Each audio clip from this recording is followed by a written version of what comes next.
Honestly, the last few years have been wild for us. Kids and work and ministry and suffering around us with people that we deeply love. And yet, even with all of that happening, that wasn't what was actually exhausting me. There was pressure from all of it that I felt like I couldn't ever shake. So much so that I just started losing all my joy.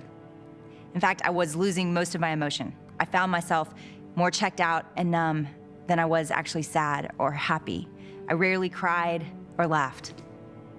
I was watching God work all around me in incredible ways. I believed, and I still do, that we were obeying God in the things that he had put in our life and the callings that he's given us. Usually when I see these unhealthy patterns in my life and sin, I begin by asking this question to myself: what am I believing wrongly about God? So that began a 2-year journey through the familiar stories of Jesus in the book of John. I needed to see how Jesus lived. I needed to see how he lived with a weighty calling, with suffering of friends, with joy and abundance. And sure enough, I went into John believing Jesus wanted something from me. And today that has shifted. He actually wants so much more for me. I quickly realized as I studied, I don't understand Jesus's rhythms of grace. I do, however, very much understand the rhythms of the world. In fact, I realized the strong, loud rhythms of the world have infiltrated just about all of my understandings about God and this life. The rhythms of grace are built on two truths that everything in my flesh actually struggles to receive or believe. The first one is, I am not enough. I do not measure up.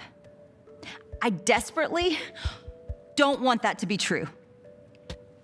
But that is our reality, for all have sinned and fallen short of the glory of God. We don't measure up. And number two, Jesus is enough, and he measures up for me. I don't want that to be true because I like to be the hero of my own story. It's vulnerable to be the one that needs to be rescued. I don't have to prove anything because Jesus proved everything. And here's the thing. People who believe that, they start living wildly free because they don't have anything to prove and they don't have anything to lose. There's this rest that comes over us because we don't have to measure up anymore. And yet we do measure up. It's so freeing. But the rhythms of the world have given us two strong lies that we have taken as truth. Either, one, that we are enough in ourselves. It looks like ego or pride or maybe even self-esteem. All the self-help books out there are feeding this idea that we can measure up, we can do better, we can fix our problems. Or the other lie we believe that I actually think is a lot more common with us as women, that we aren't enough and that there's no hope. It looks like insecurity or fear, maybe even defeat. And even as those who believe in Christ, I think many of us are still completely stuck in the rhythms of the world, the lies that the enemy's given us. We need to be rescued.